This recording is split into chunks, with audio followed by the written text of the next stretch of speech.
ሰላም ጤና ይስጥልን አድማጭ ተመልካቾቻችን፣ ሚያዝያ 25 2017 ዓ.ም ዕለታዊ መረጃዎችና ዘገባዎችን ይዤ መጥቻለሁ። ዘገባና መረጃዎችን ወደ እናንተ እያደረስኩ አብሬያችሁን ቆየው በለጠ ካሳ ነኝ። እናንተም እየተከታተላችሁ አብራችሁ እንድትቆዩ በአክብሮት ጋብዛለሁ። አብራችሁን ከቆያችሁ የተለያዩ መረጃዎችና ዘገባዎችን ሰማላችሁ። ከምሰሟቸው ዘገባዎችና መረጃዎች መካከል ወደ አማራ ክልል የሚወስዱን የግንባር መረጃዎች አሉ። የተለመዱ ትኩስ የግንባር መረጃዎችን ይዣለሁ፣ እነሱን ትሰማላችሁ። ከዛ ባሻገር አገራዊ፣ ፖለቲካዊ፣ ቀጠናውና ዲፕሎማሲያዊ የሆኑ መረጃዎችንም አካትቻለሁ። በርካቶቻችሁ ሀሳብ አስተያየቶችን ልካችሁልኛል፣ ተመልክቻቸዋለሁ። በተለይ በየአካባቢ የምትመለከቷቸውን ለማህበረሰቡ ድምጽ ቢሆኑ ያላችኋቸውን አድርሳችኋል። እንዲሁም ደግሞ የጥንቃቄና የጥቆማ መረጃዎችን አድርሳችኋል። አሁንም ጥቆማ @gmail.com፣ ሜሴንጀር፣ ቴሌግራም፣ ዋትሳፕ ላይ ሀሳብ አስተያየቶቻችሁን ልታደርሱ ትችላላችሁ። እያደረጋችሁ ስለሆነ በእጅጉ ነው የማመሰግነው። ለሌሎቹም ቻናሉን በማስተዋወቅ ለወዳጅ ዘመዶቻችሁ አዳዲስ መረጃዎች እንዲያገኙ እንድታደርጉ በአክብሮት ጋብዛለሁ። ብዙዎቻችሁ እንግዲህ ከላካችሁልኝ የጥቆማና መረጃዎች መካከል የተወሰኑትን በዚህ ሰዓት የማቀርብ ሲሆን ሌሎቹን ደግሞ በሌላ የመረጃ ሰዓት የማቀርብ ይሆናል። የተለያዩ መረጃዎች ናቸው ያሉት። እስከ መጨረሻው እየተከታተላችሁ አብራችሁ እንድትቆዩ የመጀመሪያ የጥንቃቄ መረጃዎችን ነው የማስቀድመው። በፋኖ መሪዎች ላይ ሁለት አይነት የግድያ እቅዶች ስምሪት ተሰጥቶባቸዋል ተብሏል። አንደኛው የፋኖ መሪዎች የቅርብ አጃቢዎች ከመንግስት ደህንነት ሰዎች ጋር ሚስጥራዊ ግንኙነት በማድረግ ግድያ እንዲፈጽሙ፣ ግድያ ሁኔታዎችን እንዲያመቻቹና አስፈላጊ መረጃዎችን እንዲሰጡ ከፍተኛ ገንዘብ ተመድቧል። ወደ ውጭ ትላካላችሁ የተባሉና በዚህ በኩል በቤተሰቦቻቸው ድርድር የተጀመረላቸው ሹመት ይሰጣችኋል፣ የምትፈልጉት ነገር ይደረግላችኋል ተብለው ቃል የተገባላቸው አሉ። እነዚህ አብዛኞቹ የፋኖ የቅርብ ሰዎችና የፋኖ አጃቢ የሆኑ ሰዎች ናቸው። በዚህ በኩል መረጃዎች፣ ተጨባጭ መረጃዎች አሉ ተብሏል። ይሄ እንግዲህ አንዱ የጥንቃቄ መልእክት ነው። ስለዚህ በፋኖች በዙሪያ ያሉ ሰዎችን የጥበቃዎቻቸውን እንዲሁም ደግሞ የቅርብ ሰዎቻቸውንና አጠቃላይ ግንኙነቶቻቸውን በተመለከተ ጥንቃቄ እንዲያደርጉ በሚል ነው ውስጥ አዋቂ እያቀረቡት።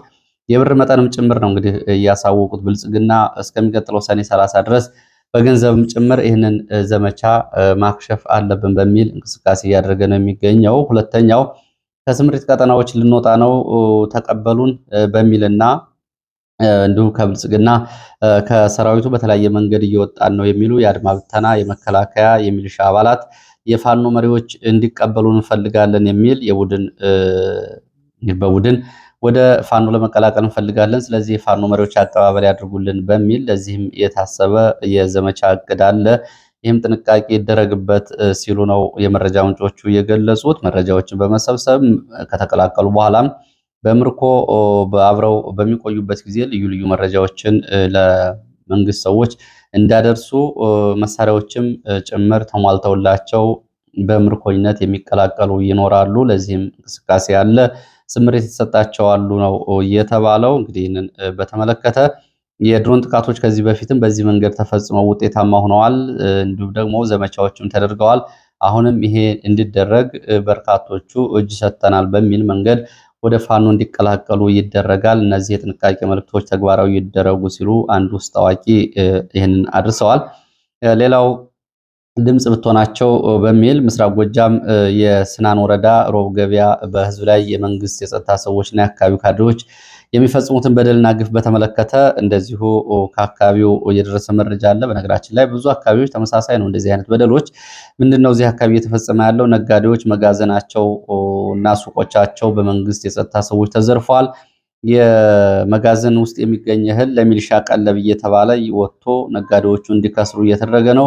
በዚህም በርካታ ነጋዴዎች ተማረው አካባቢውን ለቀው እየወጡ ነው የሚገኙት። ሁለተኛ በትምህርት ቤቶች ላይ የሚፈጸም በደል ነው። ትምህርት ቤቱ ወታደራዊ ካምፕ ሆኗል። ወንበርና ጠረጴዛዎች ተፈልጠው ተማግደዋል። ትምህርት ቤቱ እየወደመ ነው የሚገኘው። እንዲሁም ደግሞ የትምህርት ቤቱ መጽሐፍት እና ልዩ ልዩ ሰነዶች ለሽንት ቤት መጠቀሚያ በሚል ወታደሮች በጊዜያዊ ካምፕነት እየተጠቀሙባቸው ይገኛሉ። ይህም እየተፈጸመ ነው። ሌላው የፋኖ ቤተሰብ ናችሁ በሚል መጫት እናቶች እና አራስ እናቶች ሳይቀር ጭምር በእስር እየማቀቁ ይገኛሉ። በርካታ እናቶች ታስረው ይገኛሉ ብለዋል። ሌላው ከገጠር ወደ ገበያ የሚመጣው ህዝብ መንገድ ላይ ወደ ከተማ በሚያስገቡ መስመሮች ላይ የመንግስት ሚሊሻዎች፣ ወታደሮች፣ አድማ ብተናዎች እየጠበቁ ለምን ጎጃም አዘነ ፎጣ ለበሳችሁ በሚል አልባሳቱን ጭምር ከላያቸው ላይ እየገፈፉ እያቃጠሉባቸው ነው የሚገኙት። በዚህ የተማረረው የገጠሩ ህዝብ ወደ ገበያ መምጣት አቁሞ ለከፍተኛ ችግር ተጋልጧል ተብሏል። በዚህም እንግዲህ በገበያ ማህበራዊ፣ ኢኮኖሚያዊ ጫና ደርሶባቸዋል ነው የተባለው። የገጠሩ ህዝብ በዚህ ምሬት ውስጥ ይገኛል። ድምፅ ብትሆናቸው ተብሏል። ይሄ እንግዲህ በአንድ ቦታ የተፈጸመ ብቻ አይደለም። ከጦርነቱ ጋር በተያያዘ በብዙ የአማራ ክልል አካባቢዎች እየተፈጸመ ያለ ግፍና ሰቆቃ ነው። በነገራችን ላይ በዚህ ከህዝቡ ከፍተኛ ምሬት ውስጥ ነው የገባው። ያለው አስቸጋሪ ማህበራዊ ቀውስ በወጉ እየተዘገበ አይደለም። ስለዚህ ወደ ሕክምና ተቋማት እንኳ ሄደው እንዳይታከሙ ከገጠር የሚመጡ በዚህ ሁኔታ ነው እየተበደሉ የሚገኙት። ይህንን በማድረግ ደግሞ የአካባቢው አስተዳዳሪዎች ለምሳሌ ይህን መረጃ ያደረሱት የስናን ወረዳ አስተዳዳሪ አየነው ደለለና ሌሎች የካቢኔ አባላት ለመከላከያ መረጃ በመስጠትና የመከላከያ ግብረ ኃይል አስተባባሪዎች ጋር በመሆን ነው ይህን ግፍ የሚፈጽሙት ተብሏል። ወደ ሌሎች መረጃዎች ሲሄድ የመከላከያ ጉዳይ ከተነሳ እንግዲህ ይህንን ግፍ የሚፈጽም መከላከያ አለ። ወደኋላ የሚያቀርብላችሁ መረጃም አለ። በትላንትናው ዕለት ግን የመከላከያ ቃል አቀባይ ወደ ሚዲያ ወጥተው ማስተባበያ ሰጥተዋል። የህዝብ ቁጣ እየተባባሰ መምጣቱን ተከትሎ የመከላከያ ቃል አቀባይ ኮሎኔል ጌትነት አዳነ የሚከተለውን ማስተባበያ ሰጥተዋል። አንደኛ የሰራዊቱ ምልመላ እየተደረገ ያለው በፈቃደኝነት ላይ ብቻ ተመስርቶ እንደሆነ ገልጸዋል። በዚህ እንግዲህ አያሌ ማስረጃዎችን በየቀኑ በኢትዮ ፎከስም በሌሎች ሚዲያዎችም የምትከታተሉ ካላችሁ በርካታ መረጃዎች ይኖራቸዋል። ምልመላውን በተመለከተ ወደኋላ የማቀርበው መረጃ ይኖራል። እየመለመልን ያለ ነው በፈቃደኝነት ላይ የተመሰረተ ነው ሲሉ ነው የገለጹት። ከስደተኛ ጣቢያ ጭምር ሳይቀር ነው እንግዲህ መጠለያ ጣቢያዎች ሳይቀር እየተመለመሉ ያሉት የአብነት ትምህርት ቤቶች። በዚህ ምክንያት እብናት፣ ወልዲያ፣ ደብረ ታቦር እና እንዲሁም ደግሞ ደብረ ማርቆስ አካባቢ የሁለት ሶስት የአብነት ትምህርት ቤቶች ተዘግተዋል። ተማሪዎቹ በሙሉ ታፍሰው ተወስደው ከአብነት ትምህርት ቤት ጭምር ተማሪዎችን እያፈሱ የሚወስዱ ከመደበኛ ትምህርት ቤቶች እያፈሱ የሚወስደው እንግዲህ ይሄ ነው። በፈቃደኝነት ላይ የተመሰረተ ምልመላ ነው እያደረግን ያለ ነው ሲል ምላሽ እየሰጠው።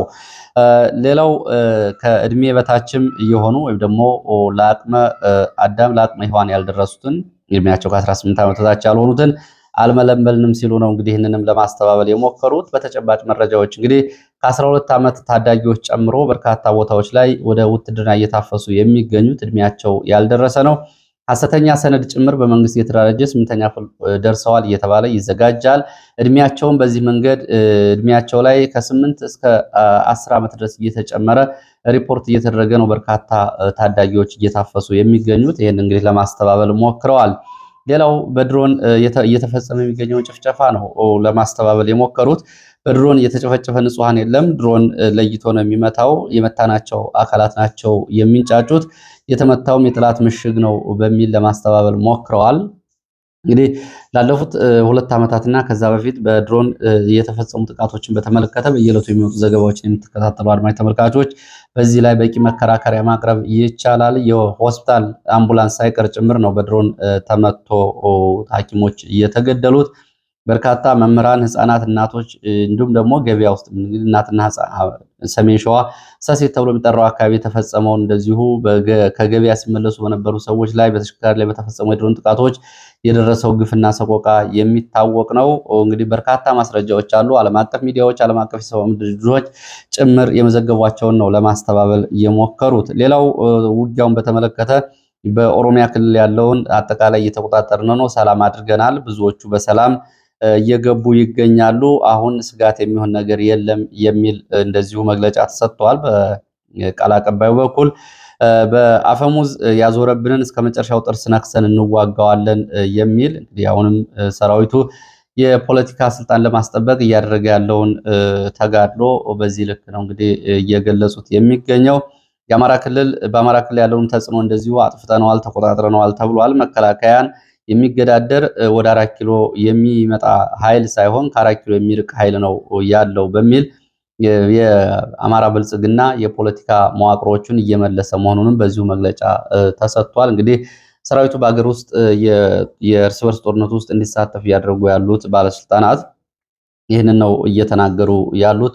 እውነታው ግን መሬት ላይ እየተፈጸሙ ያሉ ግፍና ሰቆቃዎች በየቀኑ ተመዝግበው የሚያዙ ናቸው። ብዙዎቻችሁ በየዕለቱ የምትከታተሏቸው ናቸው።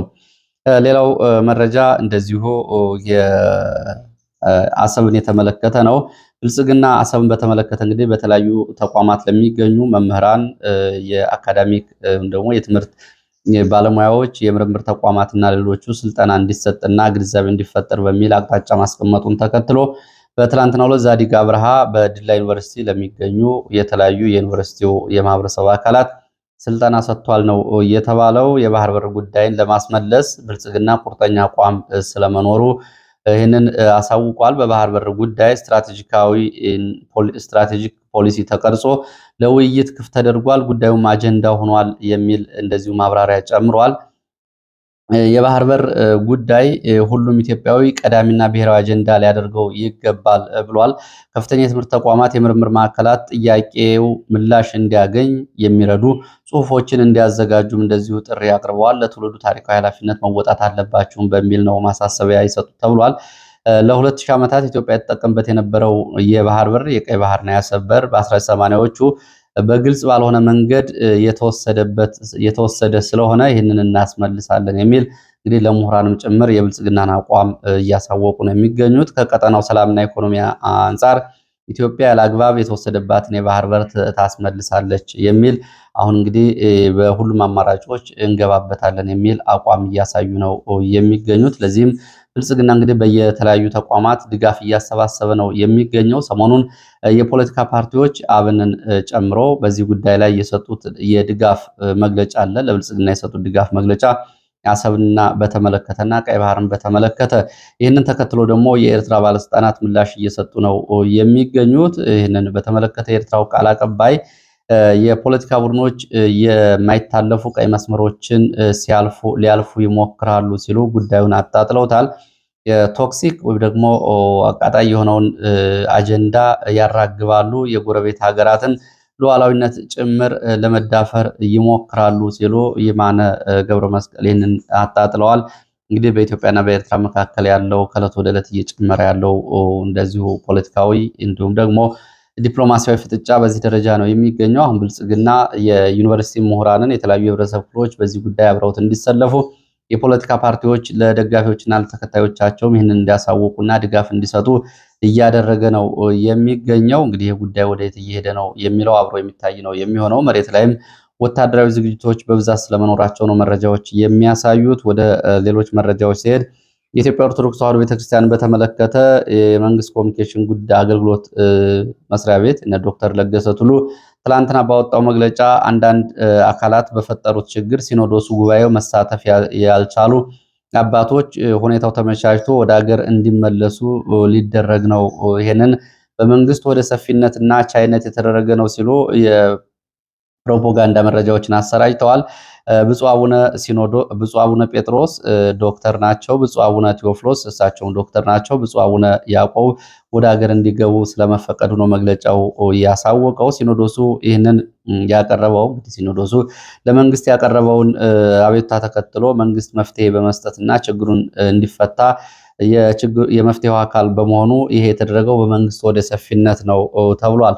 ከዚህ ጋር በተያያዘ ምን ጉዳዮች አሉ የሚል በተመለከተ የቤተክርስቲያን በተለይ በኢትዮጵያ ኦርቶዶክስ ተዋሕዶ ቤተክርስቲያን ከፍተኛ ኃላፊነት ያላቸውን አንዳንድ ሰዎችን ጠይቄ ነበረ።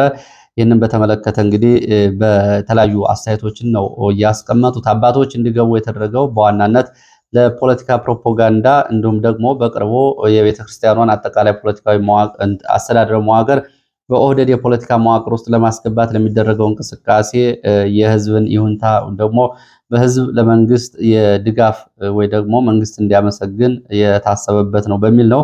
የመጀመሪያው እንግዲህ ከአባቶች እነዚህ አባቶች ተለይተው ለምን እንዳይገቡ ተደረገ፣ ምንድን ነበር ያስከለከላቸው የሚለው ጉዳይ አብሮ መነሳት አለበት ይላሉ አስተያየት ሰጪዎቹ። ዶክመንት ብቻ ነው። ዶክመንት ብቻ ከሆነ ሌሎች በአሜሪካ ሰነድ የሚንቀሳቀሱ አባቶች ለምን አልተከለከሉም?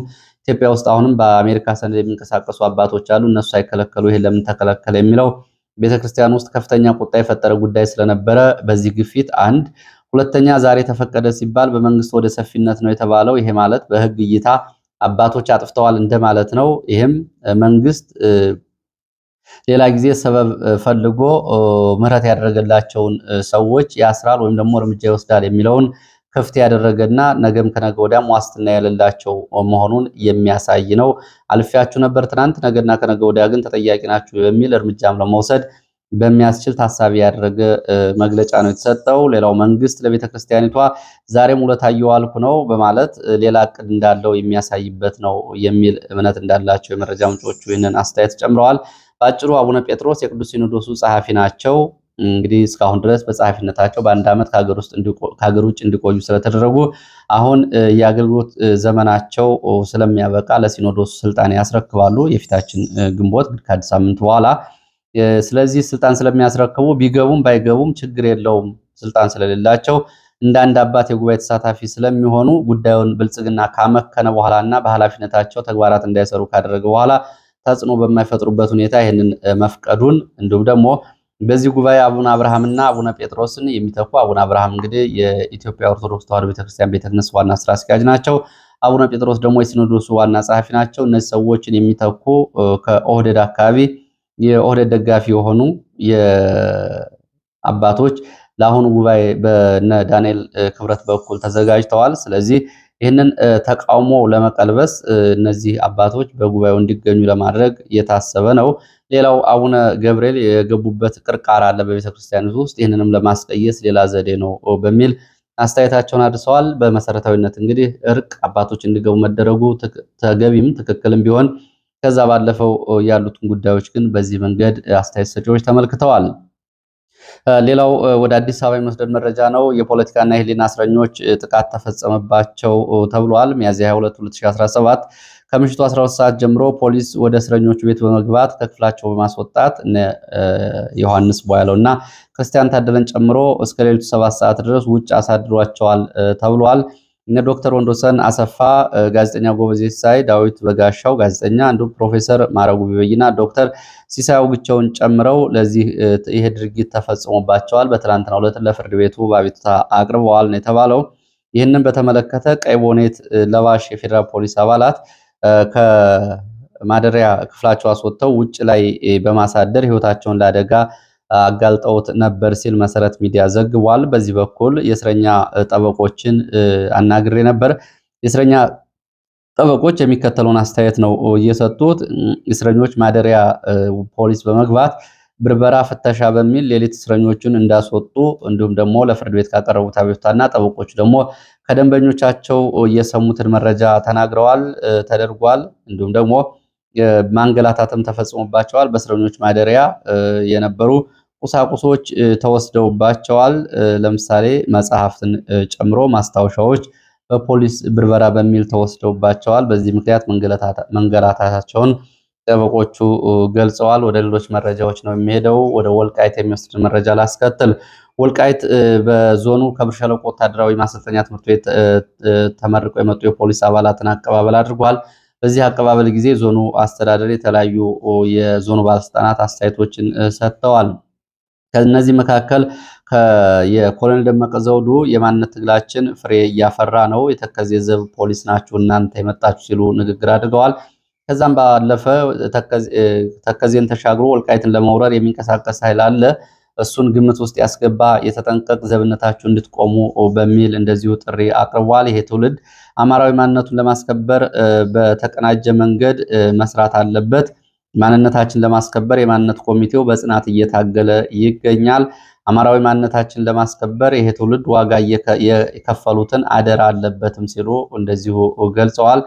እንግዲህ ይህን በተመለከተ ሰሞኑን በወልቃይትን በተመለከተ የህወሓት ሁለት መግለጫዎችን አወጥቷል። አንደኛው ሰሞኑን ለጎንደር ከተማ ልማት የዞኑ ገንዘብ ማዋጣቱን ተከትሎ በዚህ በሚዲያ የተላለፈው መረጃ፣ ከዛ ቀደም ብሎ ደግሞ የተከዜ ዘብ በሚል የዞኑ የብልጽግና ባለስልጣናት የወረዳ የቀበሌ ስልጠና ባደረጉበት ጊዜ አማራ ቴሌቪዥን የዘገበውን ዘገባ በተመለከተ ህወሓት መግለጫ ማውጣቱ ይታወቃል። አሁን ከብር ሸለቆ ወታደራዊ ማሰልጠኛ ትምህርት ቤት የፖሊስ ስልጠና አጠናቀው የመጡ ከዞኑ ከተለያዩ ወረዳዎች የተመለመሉ የፖሊስ አባላት ወደ ዞኑ ለስምሪት ገብተዋል። ከዚህ በፊት በዚህ አካባቢ ኢንስፔክተርም ሆነ ኮማንደር ከወልቃይት ተወላጆች እንዲያድግ አይፈለግም ነበረ። አሁን ግን ይሄው ከልጆቻችን ተመልምለው ወደ ስምሪት ገብተዋል ሲሉም አስተያየታቸውን ሰጥተዋል። እንግዲህ ይህንን ከመንግስት ሚዲያዎች ላይ ወልቃይትን በተመለከተ የተሰራጨ ነው። ወደ ሌሎች መረጃዎች ይሄዳለሁ። ወደ ግንባር መረጃዎች ሲሄድ በአርማጭሆ በተለያዩ አካባቢዎች ከፍተኛ ውጥረት አለ። ደረቅ አምቦ፣ ዶጋው፣ ማሰሮን ጨምሮ በተለያዩ አካባቢዎች ከፍተኛ የሆነ ወታደራዊ እንቅስቃሴ አለ። ይህን ተከትሎም ከፍተኛ ውጥረት አለ ነው የተባለው። ወታደራዊ ግዳጅና አፈሳን በተመለከተ በተለያዩ አካባቢዎች እናቶች አሁንም ልጆቻቸውን ከግዳጅ ለማስቀረት ያለቀሱ ነው የሚገኙት። አቤቱታቸውን የሚሰማ አልተገኘም። መንገድ ላይ ተኝተው ጭምር ልጆቻቸውን ጭነው የሚሄዱ ተሽከርካሪዎችን መንገድ ዘግተው ነበር ተብሏል። ለምሳሌ ብናት መንገድ ዘግተው ነበር እናቶች። ወልዲያ አቅራቢያ ሀራ ተብላ የምትጠራ ቦታም እንደዚሁ እናቶች መንገድ ዘግተው ነበር የታፈሱ ልጆቻቸውን ለማስቀረት። ሆኖም አልቻሉም ነው የተባለው። በፖሊስ ተደብድበው እናቶች ወደ ቤታቸው እንዲመለሱ ተደርገዋል ተብሏል። ከዚህ ጋር በተያያዘ እንግዲህ በተለያዩ አካባቢዎች አሁንም አፈሳ የተሰጣችሁን ቁጥር አላሟላችሁም በሚል ራያ ቆቦ፣ አራዶም እንዲሁም ደግሞ ወልዲያ ዙሪያ፣ ዶሮ ግብር፣ ወልዲያ ከተማን ጨምሮ ሰሜን ወሎ በተለያዩ አካባቢዎች ከፍተኛ የሆነ አፈሳ እየተደረገ ነው የሚገኘው ታዳጊዎችን ጨምሮ ተብሏል። ይህንን እንግዲህ ኮሎኔል ጌትነት አዳነ በመስፈርቱ መሰረት ነው እየመለመልን ያለ ነው በፍቃደኝነት ነው ያሉት። ይህ ነው መረጃው። እንግዲህ በተለያዩ አካባቢዎች እናቶች እያለቀሱ ነው ልጆቻቸው ከእጃቸው ተነጥቀው ሲወሰዱ። ወደ ግንባር መረጃዎች ስንሄድ ደቡብ አቸፈር አድራ በተባለች ቦታ በዱር ቤቴና ዲላሞ መካከል በምትገኝ ቦታ ትላንትና ውጊያ ተደርጓል። በዚህ ውጊያ በትንሹ 5 የመንግስት ወታደሮች ሲገደሉ 2 ንጹሐን ገበሬዎች ደግሞ መንግስት ወታደሮች ተገድለዋል። የመንግስት ወታደሮች ይህንን ተከትሎ በአካባቢው በሚኖሩ አርሶ አደሮች ላይ ከግድያ ባሻገር ንብረት ማውደም፣ መዝረፍ፣ ድብደባና ስርዓትንም ፈጽመዋል ነው የተባለው። በተለይ ማዳበሪያ በፋኖ ወስዳቸዋል የተባሉ ገበሬዎችን ቤት ለቤት እየገቡ ሲደበድቡ እንዲሁም ደግሞ ግድያ የፈጸሙትም በእነዚህ ላይ ነው ተብሏል። በተመሳሳይ ምዕራብ ጎጃም ወንበርማ ሽንዲ ከተማ ፋኖ ድንገተኛ ጥቃት ፈጽሟል ወደ ከተማ በመግባት በዚህም በርካታ የሚሊሻ አባላት ሙትና ቁስለኛ ሆነዋል። በተለይ በሚሊሻ አባላት ላይ በተፈጸመ የቦምብ ጥቃት ነው ከባድ ጉዳት ያስተናገዱት። ከማለዳ እስከ ረፋድ በተደረገው ውጊያ በሚሊሻ በአድማ ብተና አባላት እንደዚሁ ጉዳት ደርሷል። የከተማ ዓይን እማኞች በፋኖ አባላት ላይም እንደዚሁ የሞትና የአካል ጉዳት መድረሱንም እንደዚሁ ጨምረው ገልጸዋል። ሰብአዊ ጉዳቶችና ቁሳዊ ጉዳቶችን ያስከተለው የከተማ ውስጥ ውጊያ እስከ ረፋድ 3 ሰዓት ከ20 ድረስ ቀጥሎ ነበር ነው የተባለው። እስከ እኩለ ቀን ድረስ በከተማው ምንም አይነት እንቅስቃሴ አልነበረም የሚሉት የዓይን እማኞች ከሽንዲ ከተማ ባሻገር በተለያዩ የገጠር ቀበሌዎች አሰሳ ዘመቻ በሚል እንደዚሁ አንበርና በሌሎቹ አካባቢዎች ትላንትናም ውጊያ ነበር። ወገደድና አንበር አካባቢ ብለዋል። በተደረገው ውጊያ የሚሊሻ አዛዥን ጨምሮ በርካታ የመንግስት ወታደሮች ሙትና ቁስለኛ ሆነዋል ተብሏል። ዳንግላ አቅራቢያ በተመሳሳይ እንደዚሁ በተሽከርካሪ ላይ በተፈጸመ ድንገተኛ ጥቃት ጉንድሪ በተባለ ቦታ በተፈጸመ ጥቃት በተሽከርካሪ ላይ የነበሩ የአድማ ብተና የሚሊሻና የመከላከያ አባላት ሙትና ቁስለኛ ሆነዋል። 15 የሚሆኑ እንደዚሁ ሙትና ቁስለኛ ሲሆኑ 9 ወዲያውኑ ነው ህይወታቸው ያለፈው ተብሏል። በተመሳሳይ እዚሁ ጉባላ ተብሎ የሚጠራ ቦታም በነገራችን ላይ የኛው ተሽከርካሪ ይዞ የነበረው የመንግስት ወታደሮችን ተሽከርካሪውም ጉዳት ደርሶበት አመሻሹን ነው እየተነሳው በሌላ ተሽከርካሪ ተብሏል። ጉባላ ተብላ የምትጠራ ቦታ እዚሁ አካባቢ የመንግስት ወታደሮች በአካባቢ ነዋሪዎች ላይ ግፍና ሰቆቃ እየፈጸሙ ነው። በዚህም በተለይ ሴቶችን አግተው ወስደዋል። ያስገዶ መድፈርም ፈጽመዋል ሲሉ ነው የአካባቢ ዓይን እማኞች የገለጹት። ወደ ምስራቅ ጎጃም ስንሄድ ጎንቻ አርብ ገበያ ተብላ በምትጠራ ቦታ በተደረገው ውጊያ የሻለቃ አዛዥና ምክትል አዛዥን ጨምሮ ከ18 በላይ የመንግስት ወታደሮች ሙትና ቁስለኛ ሆነዋል። የመንግስት ወታደሮች በአካባቢው አስተዳደርና በሚሊሻዎች እየተመሩ በሌሊት የፋኖ ይዞታዎችን ከበባ ለማድረግ ያደረጉት እንቅስቃሴ ነው። ይህን ተከትሎ በተሰጠ አጸፋ ምላሽ ነው ይህ ሻለቃ አዛዥና ምክትል ሻለቃ አዛዥን ጨምሮ 18 የመንግስት ወታደሮች ሙትና ቁስለኛ የሆኑት ተብሏል። የአማራ ፋኖ በጎጃም ከአሰራጨው የውሎ ሪፖርት ላይ የተወሰደ መረጃ ነው ይሄኛው መረጃ። ወደ መተማ የሚወስደን መረጃ ላስከትል። መተማ ሌሊቱን ከፍተኛ ተኩስ ነበር ተብሏል። መተማ ከተማ ማለት እንግዲህ ያው መተማ ወረዳው አለ፣ በወረዳው ውስጥ የዞኑ ከተማ አለ። መተማ ተብላ የምትጠራ ቦታ ግን አለች። ምናልባት አካባቢውን ለማታውቁት መተማ ዮሐንስ የተባለች በከተማ ውስጥ ሌሊቱን ከፍተኛ ተኩስ ነበረ። በዚህ ተኩስ የደረሰ ጉዳት አልታወቀም። የዓይን እማኞች የፋኖ አባላት ከምሽቱ 3 ሰዓት እስከ ሌሊቱ 7 ሰዓት ከተማ ውስጥ መግባታቸውን ተከትሎ ከፍተኛ ተኩስ ነበር ተብሏል። አብዛኞቹ የመንግስት ኃይሎች ደግሞ ወደ ወታደራዊ ካምፕ ተጠግተው አልፎ አልፎ ተኩስ ያደርጉ ነበር። ከ7 ሰዓት በኋላ ግን ተኩስ ቆሟል። ዛሬ መደበኛ እንቅስቃሴ ነው ያለው ተብሏል። ሌላው መረጃ ወደ ደቡብ ጎንደር ጉና በጌምድር ወረዳ የሚወስደን ነው። በዚህ አካባቢ እንግዲህ በንጹሃን ላይ የሚፈጸመውን ግፍና ሰቆቃ በተመለከተ የአካባቢው ባለስልጣናት የሰጡ ያለው አሳፋሪ ምላሽም እንደዚሁ የተካተተበት ነው። ጉና በጌምድር አዳድር ተብሎ የሚጠራ ቀበሌ ከብት ጥበቃ ላይ የነበሩ ወጣቶች በመከላከያ አባላት ተረሽነዋል። ወጣት እሱ ባለው ፈለቀን ጨምሮ የ19 ዓመት ታዳጊ ወጣት ነው። እሱን ጨምሮ ሌሎች ወጣቶች ተረሽነዋል። ቆስለው ደብረ ታቦር ሆስፒታልም የገቡ አሉ ነው እየተባለው። ይህንን በተመለከተ እንግዲህ የጭካኔ የተሞላበት ግድያ እንዴት እንደተፈጸመ ሲገልጹ የዓይን እማኞች በአካባቢው ወታደሮች መምጣታቸውን ተከትሎ ከብት ጥበቃ ላይ የነበሩ ወጣቶች ሲሮጡ ኧረ እኛ እናንተን አንፈልግም ኑ ብለው መለሷቸው። ከተመለሱ በኋላ አንዱን ወጣት ይዘው ይሄ ከላይ እንግዲህ ስሙ የተገለጸውን እሱ ባለውን ፀጉር ያደገው ለምንድን ነው በሚል ፎቶ ሲያነሱት ቆዩ። ፎቶ ሲያነሱት ከቆዩ በኋላ በጥይት ግንባሩን መተው ገደሉት። ከገደሉት በኋላም እንደገና ፎቶ አነሱት፣ አስከሬኑን እያገለባበጡ። ሌሎቹ ቆስለውና እንደዚሁ ተገድለዋል። ይህንን በተመለከተ እንግዲህ ቤተሰቦቹ ምንም አይነት ከፋኖ ጋር ግንኙነት የሌለው ልጃችን ለምን ተገደለ ብለው የአካባቢውን አስተዳዳሪዎች ሲጠይቁ የሰጡት ምላሽ ምንድን ነው? ወጣቶቹ ለሪፖርት ተብሎ ነው የተረሸኑት የሚል ምላሽ ነው የተሰጠው። በጣም የሚያሳዝን ነው። ለሪፖርት ተብሎ ነው የተረሸኑት። እንግዲህ የመከላከያ ሰራዊቱ አድማ ብተናው ሲንቀሳቀስ ምን አድርጋችሁ መጣችሁ፣ ምን ያክል ፋኖ ላይ እርምጃ ወሰዳችሁ የሚል ጥያቄ ሲመጣ ንጹሐን እየገደለ አሁን ፎቶ እያነሳ ፀጉራቸው ያደገ ወጣቶችን ለሪፖርት እየገደለ ነው፣ ለሪፖርት ተብሎ ነው ወጣቶች የተገደሉት የሚለው ምላሽ እንግዲህ በታሪክ ውስጥ ሊቀመጥ የሚችል አሳፋሪ ምላሽ ነው። በተመሳሳይ በትላንትናው ዕለት እንደዚሁ ጎጃም ቡሬ ከተማም እንደዚሁ አባትና ልጅ በአሰቃቂ ሁኔታ ተረሽነዋል። ከምሽቱ 5 ሰዓት ከቤታቸው አስወጥተው የ41 ዓመት ዘላለም ከበደ እና ልጁን የ15 ዓመት ነው ከቤታቸው አወጥተው ምሽት የመንግስት ሚሊሻዎች እየረሸኗቸው ተብሏል። ወደ መረጃዎች ቀጥላለው። በአርኤስኤፍ ሪፖርተር ዊዛውት ቦርደርስ የተባለው እና ሌሎች ዓለም አቀፍ የጋዜጠኞች ድርጅቶች ባወጡት ሪፖርት በዚህ ዓመት በጋዜጠኝነት እና በነፃ ፕሬስ ኢትዮጵያ ደረጃው አሽቆልቁሏል ነው የተባለው። በጋዜጠኞች መብት ረገጣ ከ184 ሀገራት 145ኛ ደረጃ ላይ ትገኛለች። ባለፈው ዓመት 141ኛ ደረጃ ላይ ነበረች ኢትዮጵያ። ዘንድሮ ደግሞ ደረጃው አሽቆልቁሎ 145ኛ ሆናለች። ይህ እንግዲህ በዓለም ላይ በዚህ ዓመት በተለይ ያሳለፍነው 2024 እጅጉን ለጋዜጠኞች አስቸጋሪ ዘመን እንደነበርና አስቸጋሪ ጊዜ ብሎ ነው ድርጅቱ በመግለጫው ያወጣው። ኤርትራ በመጨረሻ ደረጃ ላይ ትገኛለች። አሜሪካ እና እስራኤልን ጨምሮ በርካታ ሀገራት ጋዜጠኞች መብት ጋር በተያያዘ ደረጃቸው ማሽቆልቆሉን ነው የመረጃ ምንጮቹ እየገለጹት።